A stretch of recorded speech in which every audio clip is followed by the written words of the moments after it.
Hello and good morning. Welcome to this presentation about how to find your next deposit using lineaments analysis. My name is Ricardo Valls. I'm a graduate from Moscow Geological Institute since 1983. I'm also a PGO registered in the province of Ontario and a qualified person. I am also the author of several books on the subject of geology, QA/QC, and the use of machine learning and artificial intelligence, mainly to process geochemical data, but geological data in general.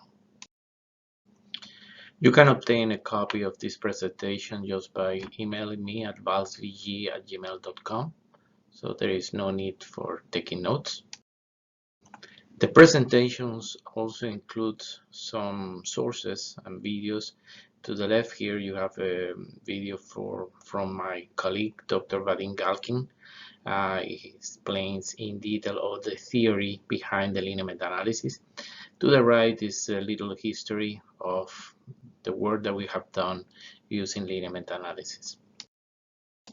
The process of discovery of a deposit is a very long one. So companies usually try to figure out ways of cutting the time. Normally you get to study data in a library, then you need to do the geological mapping, satellite interpretation, geochemical sampling, geophysical sampling, and at the end, drilling, which is one of the most expensive ones. One way some companies try to cut costs is to guess and to try to grab the cat by the tail. Usually Mother Nature will punish you for doing that. Let me tell you about a real case in Colombia. There was a company A that has a license and they did all the required work, mapping, geochemical data, geophysical interpretation. Finally, they find a zone, they drill it, and they find out a good ore zone. Next, a company that was located, that acquired license next to them, realized that, well, we can save all that. We know where the mineralization is coming from. So without any work, any geological or chemical sampling, they just start drilling, hoping that they will intersect the same mineralized zone that was detected by the other company. The reality was that between these two licenses, right at the border, there was a fault. And of course, the mineralized zone has shifted north. So all these holes done by this company were for nothing. They didn't intersect any mineralization at all. We have tested this method since 1999 in different types of deposits, metals, oil and gas, nickel laterites, and more recently in gemstones, emeralds and rubies, which is very interesting. So how does this work? First, we start with the selection of the area for the lineament analysis. Then we do a three-dimensional modeling and rows diagrams.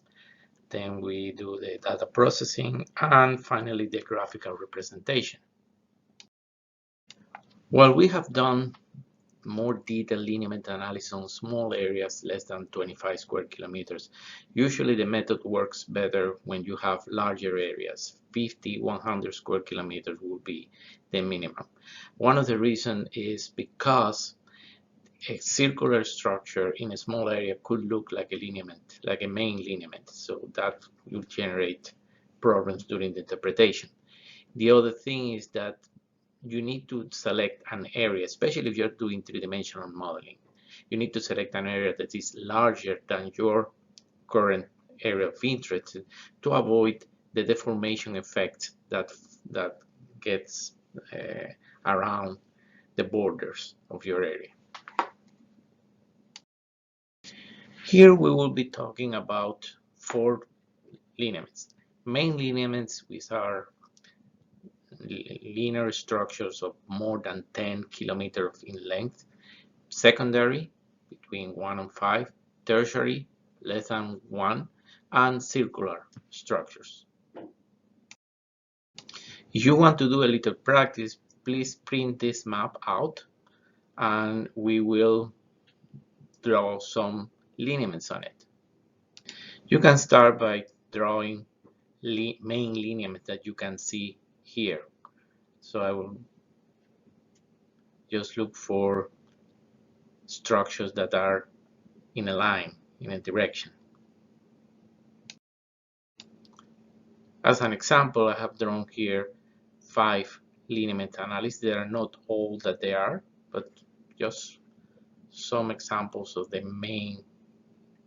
most important main lineaments that you will find in this thing. Now try to find secondary ones. Again, I'm just showing here some examples of secondary ones.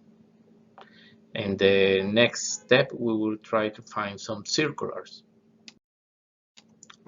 As you can see, there is a couple of good circular structures here. So the next step is to combine all these lineaments and to identify the points of intersections between them, between main and main, between main and secondary, secondary and tertiary, circular and secondary, all points of intersections. So the final step will be counting these lineaments. For that, we start by overlaying over this map a grid that could be 1 square kilometer or 500 by 500. It depends on the degree of detail that your client wants this work to be done. And of each square, you count how many main lineaments, secondary, tertiary, circular structures are, and the amount of intersection between them. Just as an explanation, I have included here 2 examples of this, of how we count. And I will tell you that at the beginning, we have now a software that does this for us, but at the beginning, for many years, we did this by hand. So it is possible to do, it just takes a longer time. 3-dimensional modeling include plastic and elastic deformation. A plastic model, we create a model with mud and sand, and on that model we trace the main lineaments. And then we subject this model to the different type of deformation, which are shown there with the different red arrows. And what is very interesting is that no matter from where the pressure is coming or the extension is coming, there will always be a group of folds that will open, and there will always be a group of folds that will close. Each experiment is repeated 2 or 3 times. Each result is photographed, and because we are looking for those places that will remain open for the most part of the time. At your left, you see the result of this experiment. In red are those places that remain open for most of the modeling. In blue, the ones that remain closed for more of the modeling. And why is this so important? Because really, geologists should be looking for spaces, for volume. It doesn't matter, you may have the most beautiful geochemical anomaly on surface, and it may be the result of a grain of gold that happened to fall in your sample. What you really need to find are spaces where a deposit could form. I use the analogy of a geologist is a person that goes into a kitchen trying to find a pan, a big pan, and the lights are off. So you have the option of going systematically, step by step with a match, trying to figure out where this pot is, or just go around and hoping to get lucky and find the pot. This method will tell you where the big pots are in your target. It doesn't tell you what is inside the pot. That will be done with geochemical analysis and geophysical, etc. But for at least it will allow you to reduce your area of exploration to those parts that really have the possibility of containing a deposit. The elastic modeling is faster. Instead of using a model made of mud and sand that get every time you deform get destroyed and you need to redo it again. For the elastic model we use a gelatin, where we mark the main structure. We use a polarized paper from below and a source of light, and when we do the deformations you get the spectral deformation of the light, red being the more intense openings, blue being the more close environments. So it's the same method. We are looking for areas that will remain open most of the time, no matter from where the deformation came. Of course, if you are working in an area that you know for a fact that the area was subjected to a lateral compression, then you don't need to do all the models. You just model the ones that you know that works in your area of exploration. And then we use different softwares to represent these anomalies. And of course, the target will be that place where both the elastic and the plastic deformations indicate the higher values of deformation. This is your target. We have done this so many times, and I believe that the time that we were able to reduce the area for the lease was 50%. Usually we reduce the area by 60, 70%, even before you start working in your project. This is the type of study that you do before you put a foot in the ground. So it really allows you to concentrate your exploration dollars on the best targets, on the target that have the possibility of containing a deposit in a volume, in a space below the ground. The next step will be to add all other source of information that you may have. I must say that this technique will work just on the basis of a digital elevation model or a topo map, but it works much better when we can add layers of geology, geophysics, geochemistry, etc. The more information, the better. It is important that the areas that the type of data that you want to add are completely enclosed within the area of your study. You cannot use, for example, a biochemical data set that doesn't cover the whole area. This is a little trick that I use when I need to work with maps, hard copies that are not digitized, and it takes time to digitize a complex map like this. So it's very simple. You just open your data with Adobe Photoshop or GIMP2, find the eyedrop util, and you just put the eyedrop on top of your image following a grid, and right here down at your right, you will get the composition of that area, which I usually put 3 by 3 pixels to cover a larger area as an average, and then I move it up, up, up, up, up, and you will get a digital representation of your pixels. To do this integration, we use correlation analysis that allowed us to integrate all these different sources of information.